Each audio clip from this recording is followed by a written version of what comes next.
শনিবার খোয়াইতে গুরুত্বপূর্ণ সরকারি অনুষ্ঠান আয়োজিত হয়। প্রাপ্ত খোয়াইয়ের সাংবাদিকরা, স্বকৌশলে একাংশ আধিকারিকরা সরকারের উন্নয়নমূলক কর্মকাণ্ডগুলি বা সরকার যে বিভিন্ন স্কিমগুলি নিচ্ছে জনসাধারণের কল্যাণে, সেগুলি যাতে জনসমক্ষে উঠে না আসে, জনগণ যাতে এগুলি সম্পর্কে অবগত না হয়, তাই খুব সযত্নে খোয়াই মহকুমার সাংবাদিকদের ব্রাত্য রেখে একের পর এক গুরুত্বপূর্ণ অনুষ্ঠান হয়ে যাচ্ছে।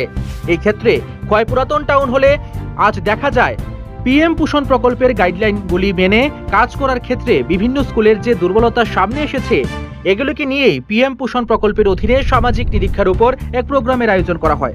যদিও বা এই গুরুত্বপূর্ণ প্রোগ্রামে উপস্থিত থাকতে দেখা যায় জেলা শিক্ষা দপ্তরের ওএসডি ঋষিকেশ দেববর্মাকে।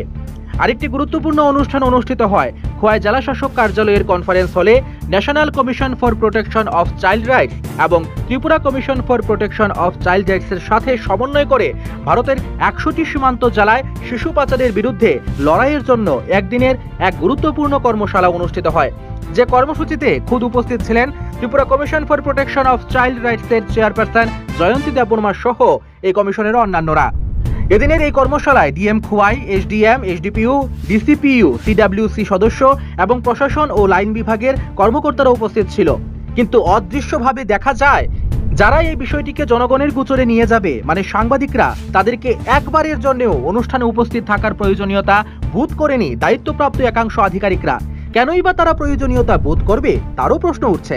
কেননা একাংশ আধিকারিকরা তো চাই না সরকারের বিভিন্ন ভালো ভালো কাজগুলি মানুষের কাছে প্রচার পাক, জনগণ বিভিন্ন স্কিম থেকে শুরু করে বিভিন্ন প্রকল্প সম্পর্কে সবিস্তারে জানুক, এটা একাংশ আধিকারিকরা চান না। কারণ ওই একাংশ আধিকারিকরা স্বকৌশলে চান সরকারের পজিটিভ দিকগুলি যাতে সামনে না আসে।